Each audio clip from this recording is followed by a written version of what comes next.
Sir ஆக்சுவலாக பார்த்துக்கிட்டிங்கன்னா இந்த முட்டை கலக்கி சாங் வந்து நான் தான் சார் பாட வேண்டியது. சில நேரங்களில் சில மனிதர்களால் சில பாடல்களை பாட முடியாதபடி சூழ்நிலை உருவாகிடுது சார். அதனால் இந்த பாட்டு என் கையை விட்டு போயிடுச்சு. ஆனால் என் வாயை விட்டு போல சார். அதனால் நான் இப்போ படிக்க போகிறேன், அதை நீங்கள் கேளுங்க சார்.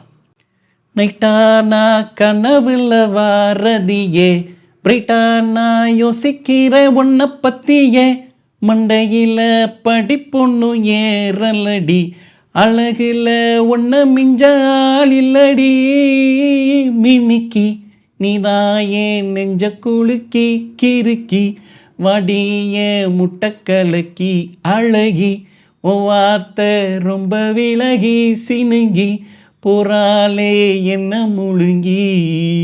பொண்டட்டி புள்ளிங்க தொல்லைங்க இல்லா இடம் இந்த இடம் தானே. பார்த்தீங்களா சார், எங்கே ஆரம்பித்து எங்கே வந்துட்டோன்னு. அதான் சார் வாழ்க்கை, அதான் சார் லைஃப். 100 மில்லிய அடிச்சா போத இல்லையே, 100 தாண்டு நான் நடக்க